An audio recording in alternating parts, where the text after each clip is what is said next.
विद्यार्थी मित्रांनो नमस्कार. सर्वप्रथम मी आपल्या सर्वांचे हार्दिक अभिनंदन करतो.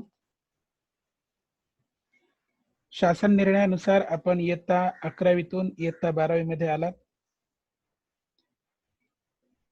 आज दिनांक रोजी आपल्या जनसेवा संघ संचलित KKV ज्युनियर कॉलेजच्या वतीने आयोजित केलेल्या ऑनलाईन शिक्षण पद्धतीमध्ये आपण सर्वजण उत्स्फूर्तपणे सहभागी झाल्याबद्दल आपले स्वागत.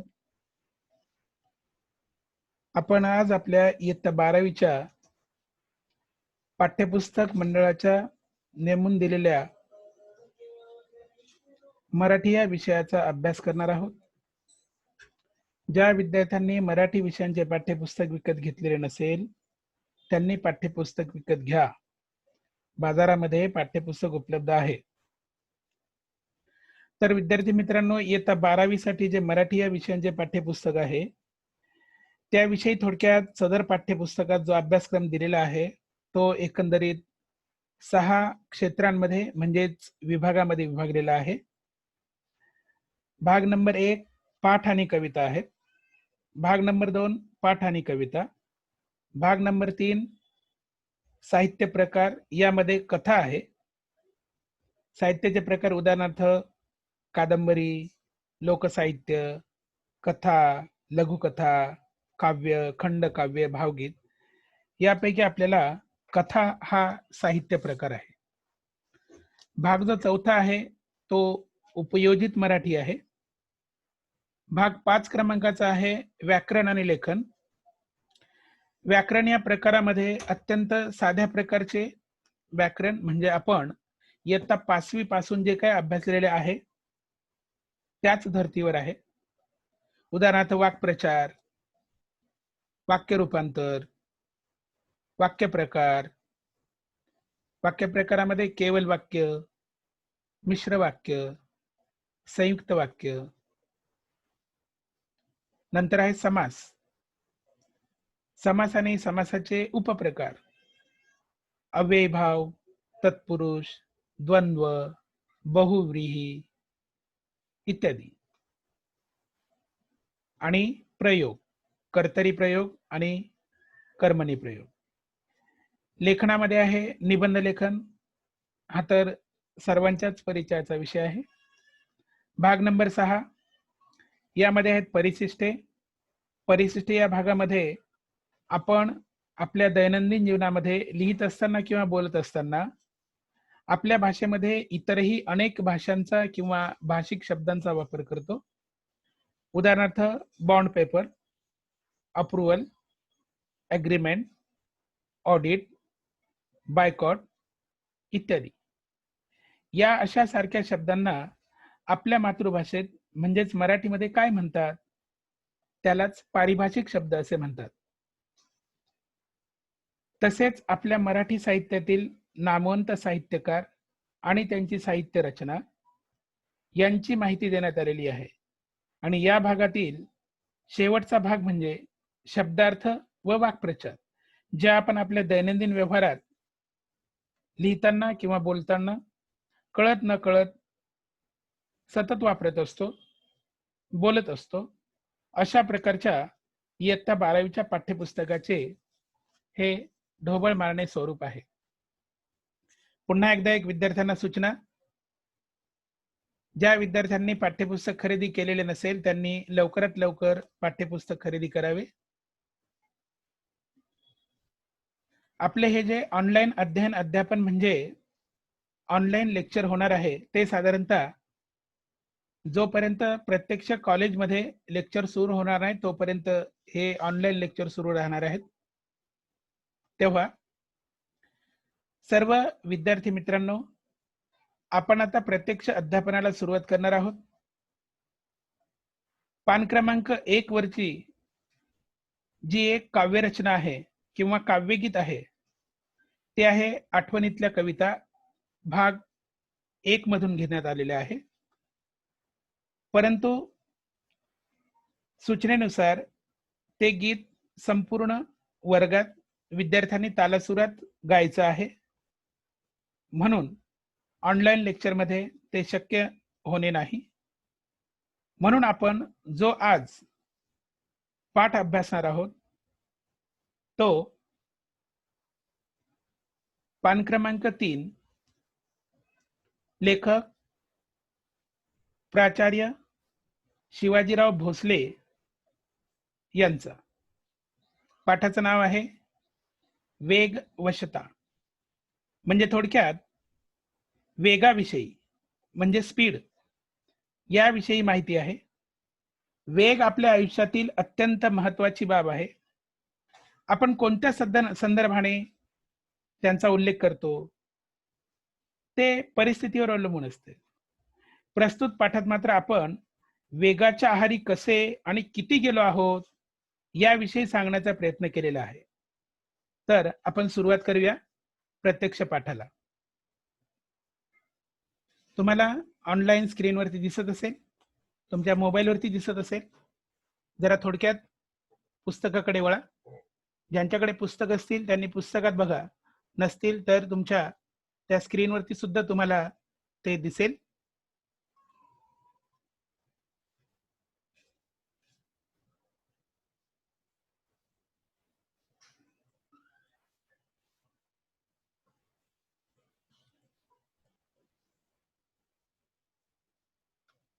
दिसते आहे.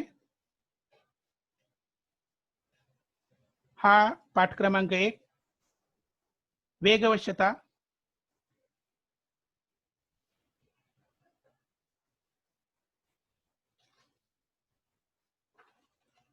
लेखक प्राचार्य शिवाजीराव भोसले. जन्म यांचा 1927, मृत्यू 2010. थोडक्यात लेखकांविषयी परिचय. नामवंत वक्ते, महाराष्ट्रातील सुप्रसिद्ध विचारवंत आणि व्यासंगी लेखक. देशात आणि विदेशात अनेक विषयांवर व्याख्यानमाला गाजविल्या. पुणे येथे वसंत व्याख्यानमालेत सलग 28 वर्ष त्यांनी व्याख्याने दिलेली आहेत. कथा, वक्तृत्वाची जागर, खंड 1 आणि 2, जीवनवेद, दीपस्तंभ, देशोदेशीचे दार्शनिक, मुक्तिगाथा महामानवाची, यक्षप्रश्न, हितगोष्टी इत्यादी ग्रंथ प्रकाशित. औरंगाबाद येथील डॉक्टर बाबासाहेब आंबेडकर मराठवाडा विद्यापीठाचे माजी कुलगुरू. राजर्षी शाहू महाराज पुरस्कार कोल्हापूर, श्रीमंत मालोजीराजे स्मृती पुरस्कार फलटण अशा पुरस्काराने सन्मानित.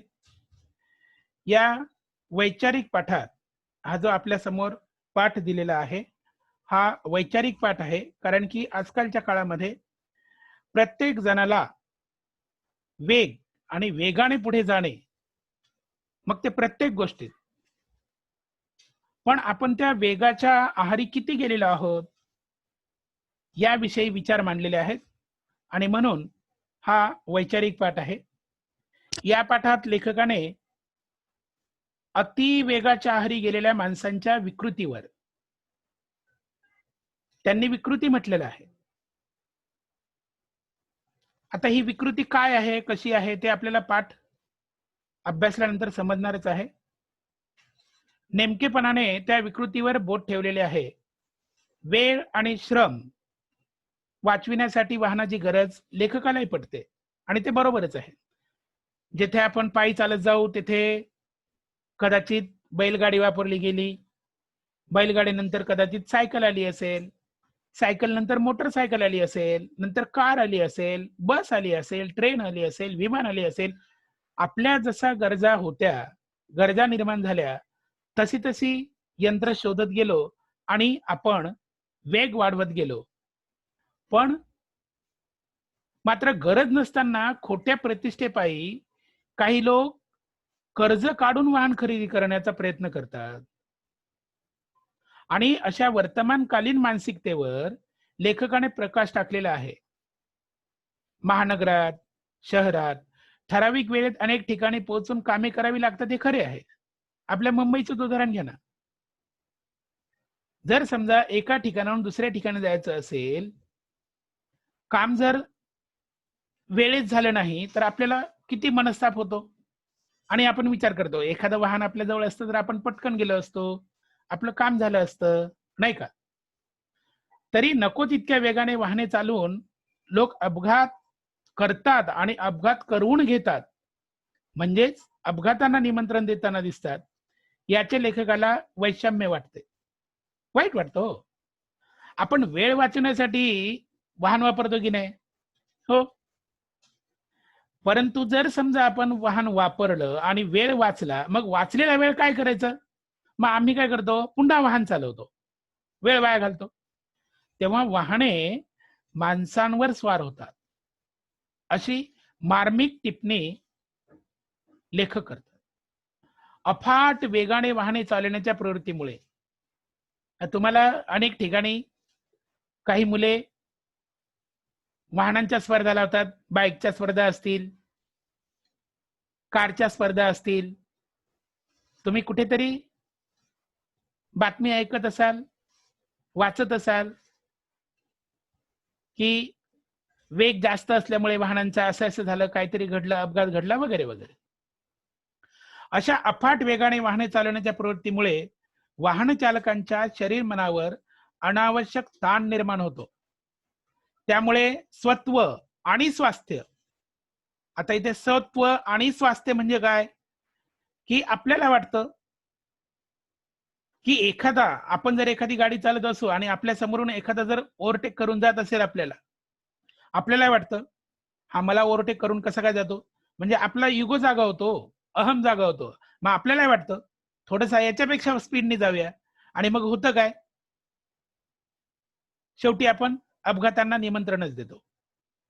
आणि स्वास्थ्य हिरावून घेणारा अनैसर्गिक वेग कमी करण्याबाबत लेखक शेवटी कशा प्रकारे स्पष्ट इशारा देतात ते या पाठातून सांगण्याचा प्रयत्न केलेला आहे. तर आपण आता पाठाकडे वळूया. लेखक प्राध्यापक शिवाजीराव भोसले असं म्हणतात, वेग हे गतीचे एक रूप आहे. बरोबर आहे. याचा अर्थ असा, आपण बघा ना बोलताना कसं बोलतो. एखादा मुलगा जर समजा, पहिली दुसरीचं उदाहरण घेऊया, एखाद्याला पटकन कळत असेल, दुसऱ्याला थोडा वेळ लागत असेल, आपण काय म्हणतो, हा याचा शिक्षणातला वेग छान आहे बरं का, नाही का? म्हणजे अशा पद्धतीने आपण जर खूप छान लिहित असू, वळणदार अक्षर आहे, हाताला गती आहे, वेग आहे, अशा पद्धतीने आपण आपले विचार व्यक्त करतो. मग लेखक असं म्हणतात, प्रत्यक्ष जे स्पीड किंवा वेग, बाईक चालविणे किंवा मोटार चालविणे, कार चालविणे, याविषयी वेग हे गतीचे एक रूप आहे हो.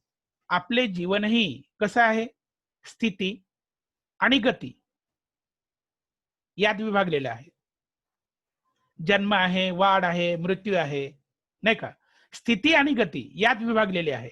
एखादा जन्माला आला आणि त्याने आपला उत्कर्ष करून घेतला नाही, त्याला त्याच्या जीवनाला गती मिळाली नाही, वेग मिळाला नाही, तर तो तिथेच थांबतो, नाही का? आणि मग म्हटलेलं ना, जो थांबला तो संपला. म्हणून आपण काय राहतो, सतत कार्यरत राहतो, काय ना काहीतरी करत राहतो. म्हणजेच काय, थांबणे, चालणे, धावणे.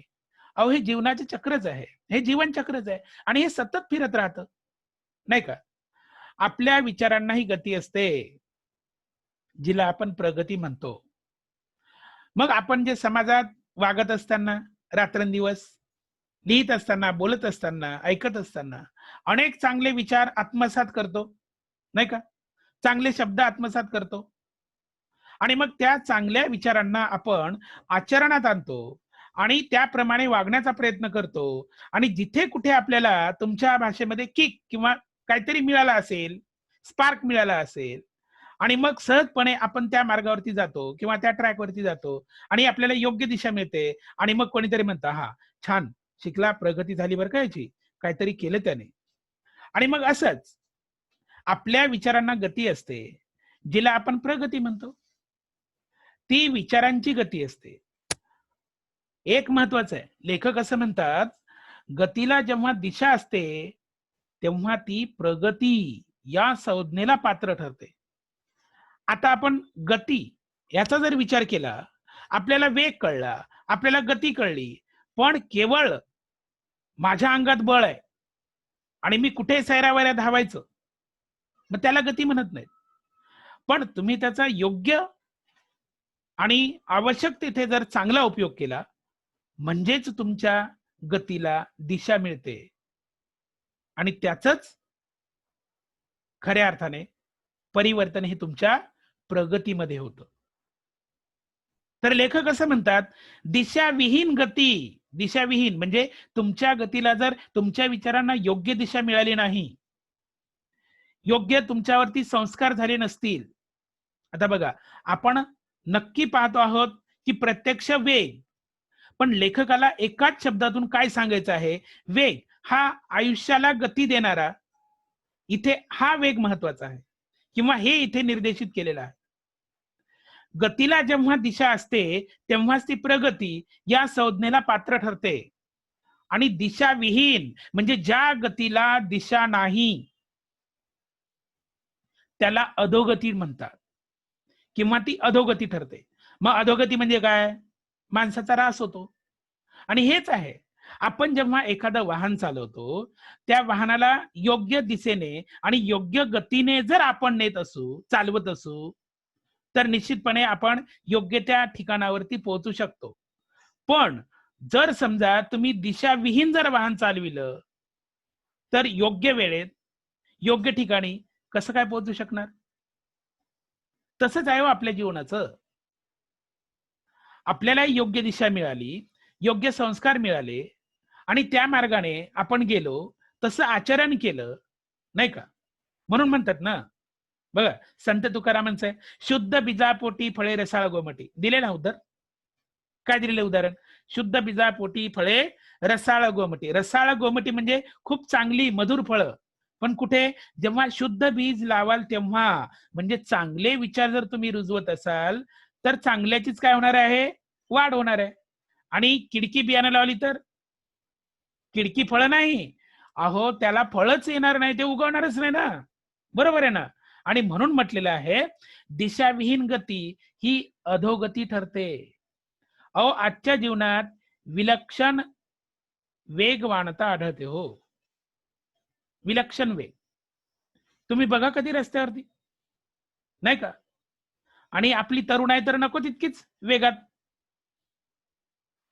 रस्ते वाहनांनी व्यापलेले असतात.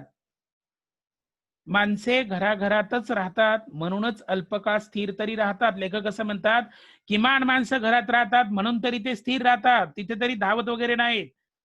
नसता जर अशी सैरावैरा असते तर ते पुढे पुढेच गेली असती. एरवी गतिपायी अगतिक होतात. गतिपाय काय होतात? अगतिक होतात. जरा तो एक खाली तुम्हाला एक फोटो दाखवलेला आहे बघा स्क्रीनवरती. काय दाखवलेलं तिथे? बस आहे, काही लोक रिक्षात आहेत, काही लोक धावत आहेत आणि एक तुमच्यासारखा नवतरुण सळसळत्या रक्ताचा किती स्पीडने जातोय, ऐक नाही? त्याच्या वडिलांनी घेऊन दिले ना त्याला केटीएम, म्हणून तो धावतोय. आता आपल्याकडे नाही हो, म्हणून आपण धावणार नाही. पण आपण लक्षात ठेवायला पाहिजे की नक्की आपण कामाला जातो, गाडीचा उपयोग करतो आहोत, गाडीचा उपयोग करतो आहोत, पण नको तितका वेग कशासाठी? जरा लक्षात ठेवा ना. बघा ना, अनेक ठिकाणी बॅनर्स लावलेले असतात ना, सावकाश जा, लवकर निघा, हळू चालवा आणि वेळेत पोहोचा. अतिघाई संकटात नाही. आणि इंग्रजीमध्ये लिहिलंय हो, टाइम इज व्हॅल्युएबल बर लाईफ त्याला व्हॅल्यूच नाही, म्हणजे ते अमूल्य आहे. वेळ हा मूल्यवान आहे, पण जीवन हे अमूल्य आहे, नाही का? आता आपण घाई कशासाठी करतो, का करतो, हा थोडासा विचार करायला पाहिजे. आणि लेखकाला हे जाणवलं की समाजामध्ये नेमकं आहे काय, काय चाललेलं आहे. बाईक घेतात, गाड्या घेतात, कार घेतात, लोक घेतात, ते आपल्या गरजा भागविण्यासाठी घेतात. पण इथे तर स्पर्धाच लागलेली आहे. प्रत्येक जण वेगावरती स्वार होऊन कोण शर्यत जिंकतो, कशासाठी जिंकतो, हेच सगळं काय करतोय. तर आपण पुढे पाहूया. अहो अहोरात्र भरारणारी आणि थरारणारी वाहने. बघा, भरारणारी आणि थरारणारी म्हटलंय.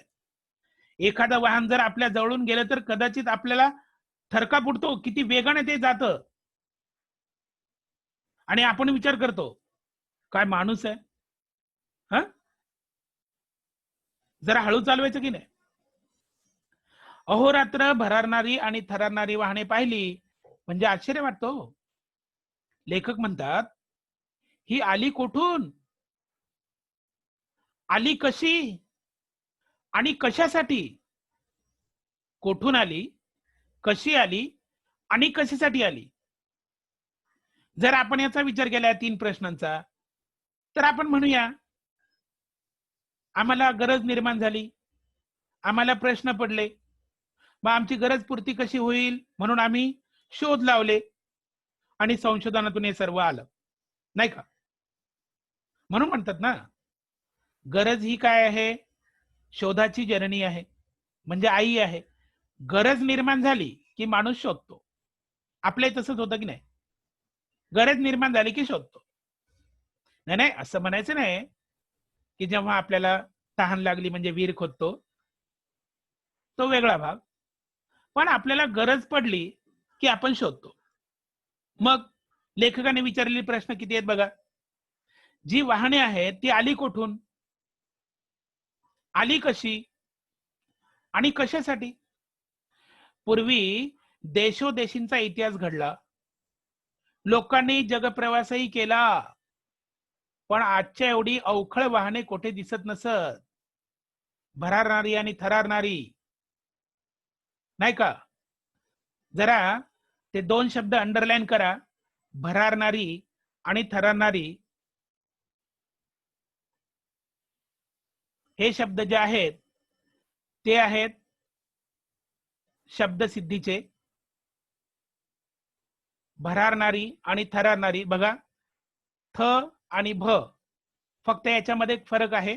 बाकी रा रा र र ना ना री री. आलं लक्षात. हे बघा, ते 2 आपण मागच्या वर्षी बघितलं ना, पूर्ण अभ्यस्त आणि अपूर्ण अभ्यस्त. मग भरारणारी आणि थरारणारी ह्याला काय म्हणायचं, अपूर्ण अभ्यस्त. काय म्हणायचं, अपूर्ण अभ्यस्त. पूर्ण अभ्यस्त नाही. मग पूर्ण अभ्यस्त कसं, हळूहळू, मुळू मुळू. उदाहरणार्थ तडतड, पण गडबड, अपूर्ण अभ्यस्त. ठीक आहे. हा, पुढे. पूर्वी देशोदेशींचा इतिहास घडला, लोकांनी जगप्रवासही केला, पण आजच्या एवढी अवखळ वाहने कुठे दिसत नसत. आता माणूस घरातून दारात आला, अहो घरातून पाय टाकला काढला की डायरेक्ट वाहनावरच टाकतो. नाही झालं का असं. आता माणूस घरातून दारात आला की वाहनावर आरूढ होतो, नाही का. वेळ थोडा असतो, कामे बरीच असतात, नाही का. मराठीत एक म्हण आहे, रात्र थोडी सोंगे फार. असंच आहे. पायी चालत ती उरकता येत नाहीत, बरोबर आहे ना. आता समजा उदाहरणार्थ बघा, समजा आपलं कॉलेज कुठे आहे, भांडुपला, नाही का, विलेज रोडला. तिथून आपल्याला जर समजा पोस्ट ऑफिसला जायचं ईश्वरनगरला, आणि तिथं जर पत्र टाकायचं आहे, तिथून परत स्टेशनला जायचं आहे, अजून काहीतरी आणायचं आहे, तर आपण भांडूप विलेज रोड ते ईश्वरनगर किमान अर्धा तास, तिथून स्टेशनला किमान 10 मिनिटे, म्हणजे गेले ना 40 मिनिटे. मग जर समजा ही 40 मिनिटे पायी चालत असताना गेली, त्याच ठिकाणी जर समजा गाडी किंवा बाईक असली तर 5 मिनिटात आपण जाऊ, 2 मिनिटात जाऊ, म्हणजे वेळ वाचतो की नाही, बरोबर आहे ना. अहो पायी चालत अशी काही कामं उरकता येत नाही तो. आणि जीवन हे 10 दिशांना विभागलेले आहे. बघा काय म्हटलेलं आहे, 10 दिशांना, म्हणजे सगळ्यात तुम्हाला सांगता येत नाही काय कुठे. एखादा मुंबईमधला शिकलेला नागपूरला कामाला जाईल, सांगता येत नाही. नागपूरचा एखादा अधिकारी मुंबईला येईल, सांगता येत नाही. जीवन हे 10 दिशांना विभागलेलं आहे. तुम्हाला कोणत्या दिशेत जगण्यासाठी जावं लागेल सांगता येत नाही. साधं उदाहरण सांगितलंय, साधं उदाहरण. जीवन हे 10 दिशांना विभागलेलं आहे. तुम्ही विचार करा ना, राहता तुम्ही कुठे, कोणत्या दिशेला, कोणत्या गावात, कॉलेजला कुठे येता, स्टेशन कुठल्या दिशेला आहे, नाही का? हां? दुकान कुठल्या दिशेला आहे, असं एकाच रांगेत किंवा एकाच दिशेला आहेत का, जवळ-जवळ आहेत का? नाही. म्हणून उदाहरण काय दिलंय बघा, मुलांची शाळा एका टोकाला, नाही का? पालकांचं कार्यालय दुसऱ्या टोकाला, भाजी मंडी म्हणजे मंडई एका बाजूला, तर दवाखाना एका बाजूला, नाही का? पान क्रमांक 4 वरती वळा. आणि मग अशा प्रकारे दवाखाना कुठे, शाळा कुठे, मंडई कुठे, काय काय कुठे, नाही का? दूर कुठल्या तरी दिशेला. जीवनाची टोके सांधणार तरी कशी हो, आणि जोडणार तरी कशी, नाही का? हे काही पटापट तर होणार नाही. आणि मग शेवटी आपल्याला असं वाटतं की आपला जो काही वेळ आहे वाया जाणार आहे, किंवा आपल्याला जो वेळ जास्त लागणार आहे, शेवटी आपल्याला गती घ्यावी लागेल. आणि आपण गती घ्यावीच. बरोबरच आहे ते. काळानुसार चाललं पाहिजे. लक्षात ठेवा, जो काळाच्या पाठीमागे चालतो तोही टिकू शकत नाही, आणि काळाच्या खूप पुढे जातो तोही टिकू शकत नाही. जैसा देश वैसा भेष, समय के साथ चलो, नाही का? वेळेच्या बरोबर जो चालेल तोच टिकेल, नाही का? आणि म्हणून म्हटलं जातं, शेवटी गती ही घ्यावीच लागते. यथाप्रमाणे, यथाप्रमाणे हा एक शब्द जो आहे तो मी अंडरलाईन करतोय, जरा बघा. यथाप्रमाणे, हा, यथाप्रमाण, नाही का? दुसरा आहे अप्रमाण, तिसरा आहे अवास्तव. हे 2-3 जे शब्द आहेत, इथे मी तुम्हाला ते अंडरलाईन करून दाखवलेले आहेत, किंवा त्यांना एक चौकट वगैरे केलेली आहे. ती का केलेली आहे नंतर सांगतो.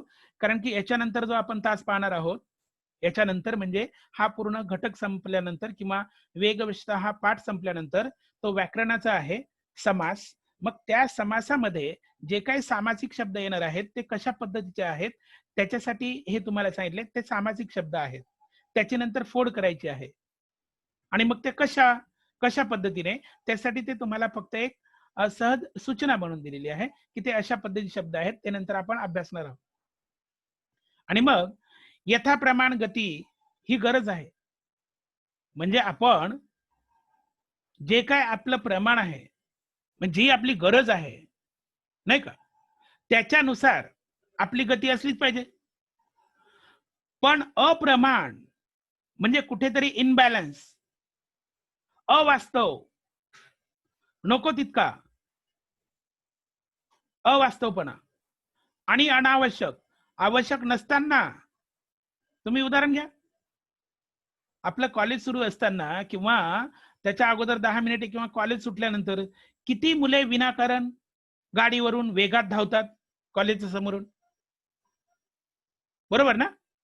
आणि किती मुले जोरजोरात आवाज करतात त्या स्पीकरचा किंवा भोंग्याचा. काय गरज आहे का? नाही का?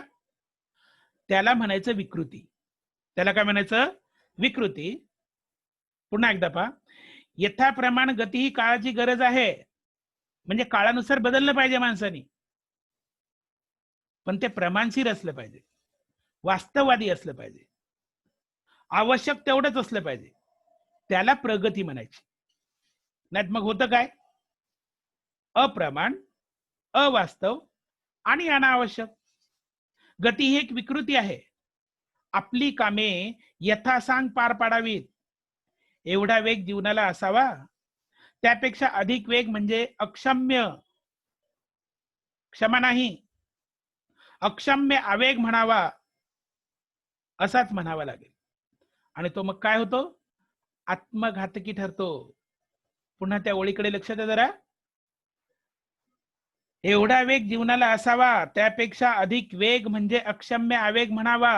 म्हणजेच अधिक वेग, आणि तो आपला आत्मघात करतोच करतो. काय म्हटलंय बघा, उदाहरण काय दिलेलं आहे?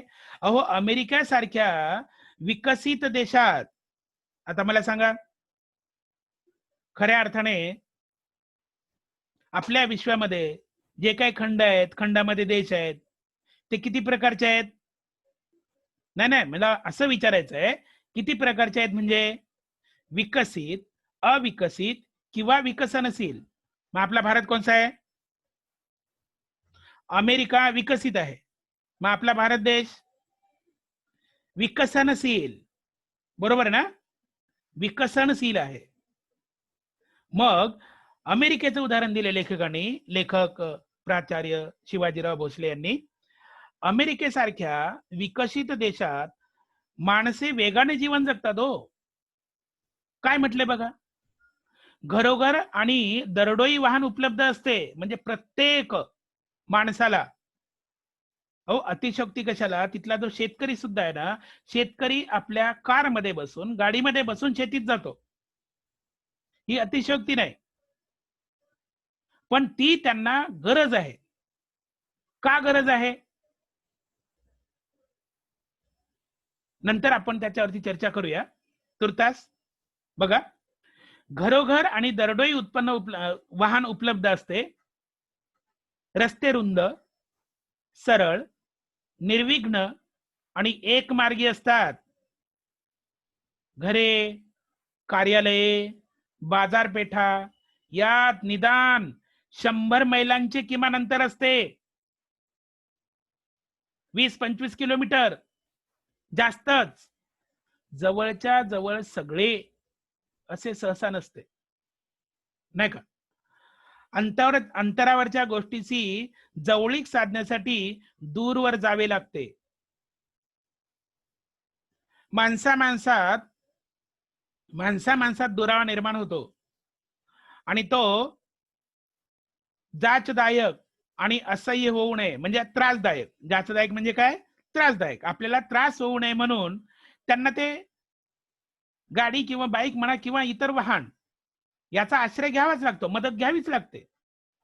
आणि म्हणून ते वेगाचा आश्रय घेतात. वेगामुळे माणसे बेभान होतात, बेभान, भान हरपून जातात. बघा ना, आपण पण कधी एखाद्या वेळी बाईकवर बसलं तर आपल्याला वाटतं आपल्याकडेच बाईक आहे. सुसाट वेग सांगितलेला आहे, किमान 40, 50, 60. आपल्याला वाटतं आपल्यासारखं कोणाला चालतच येत नाही. 100, 120, मग पुढे धडकतात. मग येते उद्या बातमी, नाही का? कारण काय? वेग. आणि मग वेगामुळे माणसे बेभान होतात. आपण व्हायचं ना बेभान, आपण भानावरच राहायचं. भान हरपले म्हणजे अस्वस्थता विरून जाते, आणि वेगात एक बेहोशी येते, नाही का? मग आपल्याला होश कुठे राहतो? बेहोशी असते. आपण आपल्याच जगात असतो. आपल्याला असं वाटतं आपल्याला स्वर्गच प्राप्त झालेला आहे, नाही का?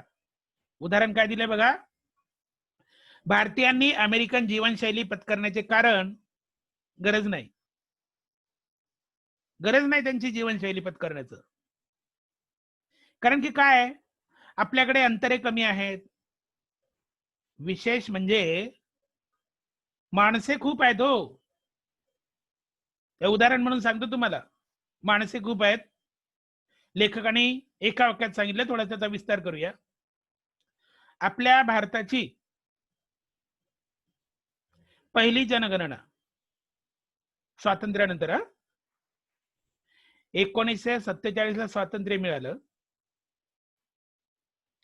1950 ला राज्यघटना लिहून तयार झाली, आणि त्याच्यानुसार 26 जानेवारी 1950 पासून प्रजासत्ताक दिन आपण साजरा करतो की नाही, तेव्हापासून राज्यघटना अस्तित्वात आली. आणि पहिली जनगणना 1951 ला झाली. त्यावेळी लोकसंख्या किती होती? 36 कोटी 23 लाख.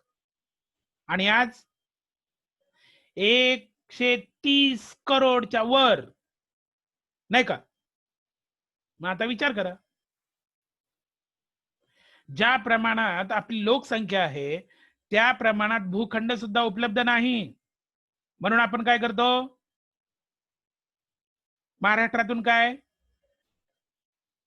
खेडे विभागातून काय, किंवा कुठल्याही राष्ट्रातून आपल्या महाराष्ट्रामध्ये कामगार आला की काय करतो बरं? राहायला का त्यांना जागा आहे लगेच? काय त्यांना इमारती बांधून ठेवलेल्या आहेत का खोल्या बांधून ठेवल्यात? या बाबा निरा. मग काय करतो? गर्दी असल्यामुळे, कुठे काय मिळत नसल्यामुळे, अहो कधी हा समुद्राच्या खाडीमध्ये भर टाकतो, घरे बांधतो. बरोबर आहे की नाही? बांधतो. कुठे बघा ना, मुंबईमध्ये खाडी, गटार, पाईपलाईन, पूल याच्या शेजारी लोक आपला संसार उभा करतात हो, नाही का? जाऊ द्या, तो विषय वेगळा. तर लेखकाला असं म्हणायचंय, माणसे खूप आहेत हो, कामे फारशी नाहीत. जीवनाची टोके सहज सांगता येतात. थोडी त्वरा करावी लागते. हा, त्वरा म्हणजे घाई, थोडी घाई करावी लागते, नाही का? पण भरधाव वेगाने अंतर काटावे अशी काही स्थिती नाही. म्हणजे आपण खूपच 100च्या स्पीडने गेलं पाहिजे असं नाही. मुंबई सारखे विस्तीर्ण नगर गाड्यांनी सांधलेले असते. बघा ना तुम्ही, मुंबईमध्ये कार्यालयामध्ये काम करणारे प्रॉपर लोक मुंबईत राहतात का हो? नाही. अगदी त्या तिकडे शहापूर, कर्जत, कसारा, खोपोली, पनवेल इथपासून रोज येऊन जाऊन करतात की नाही? आता अनेक लोक ट्रेननी, लोकलनी प्रवास करत असतील, पण अनेक लोक असेही आहेत जे स्वतःची वाहनं घेऊन येतात की नाही? म्हणून म्हटलेलं आहे, मुंबई सारखे विस्तीर्ण नगर गाड्यांनी सांधलेले असते. गाड्या रुळावरून चालतात, त्यात भरकटणे फारसे नसते, नाही का? एकदा आपण लोकलमध्ये चढलो की आपल्या इच्छित ठिकाणी आपण काय होतो, सहज उतरू शकतो. गाडीत चढले म्हणजे माणसांचे धावणे थांबते. खरी अडचण असते ती रस्त्यावरून येणाऱ्या जाणाऱ्या 2 आणि 4 चाकी वाहनांची, त्यांचा वेग, नाही का? 4 चाकी आणि 2 चाकी वाहन, त्यांचा वेग मर्यादित ठेवला तर ती साधने म्हणून उपयोगी पडतात. वेळ आणि श्रम वाचवण्यासाठी त्यांचा उपयोगही होतो. पण अनेकदा असं घडतं का हो? अनेकदा असे घडते की वाचलेला वेळ घालवावा कसा हेच कळत नाही, आणि मग ते कळेनासे होते, आणि मग तो घालवण्यासाठी पुन्हा माणसे वाहनांच्या आहारी जातात. आरंभी माणसे वाहनावर स्वार होतात आणि मग वाहने माणसावर स्वार होतात. याचा अर्थ काय? सुरुवातीला आपण वाहन चालवतो, आपण नियमांचं पालन करतो, नाही का? डावीकडे वळा, डावा सिग्नल द्या, उजवीकडे वळा, उजवा सिग्नल द्या, समोर कोणी आलाय भोंगा वाजवा, हॉर्न वाजवा. आणि एकदा सराव झाल्यानंतर आपण आपल्याच मस्तीत, आपल्याच गुंगीत, आपल्याच गतीत, मग ती गती प्रगती की अधोगती हे पण कळत नाही.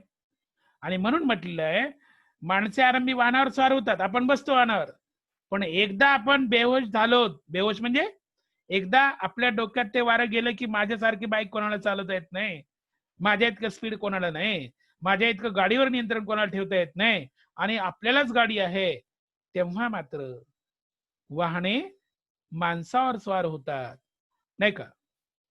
ठीक आहे विद्यार्थी मित्रांनो, आज आपण येथेच थांबूया. पुढील जो काही उर्वरित पाठाचा भाग आहे तो आपण या नंतरच्या तासाला घेऊया. पूर्ण पाठ झाल्यानंतर या पाठावरती जो काही स्वाध्याय असेल तो देण्यात येईल, आणि ते तुम्ही एक स्वतंत्र मराठी विषयासाठी 100 पेज किंवा 200 पेज, कोणतीही जशी तुम्हाला आवडेल तशी एक वही बनवा. प्रत्यक्ष जेव्हा तुम्ही कॉलेजला याल तेव्हा ती वही चेक केली जाईल. जसे जसे घटक शिकून तुम्हाला होतील तसं तसं तुम्हाला तो गृहपाठ किंवा जे काही तुमचं कामकाज आहे, स्वाध्याय, तो दिला जाईल आणि तो तुम्हाला सोडवायचा आहे. आज इथेच थांबतो. धन्यवाद.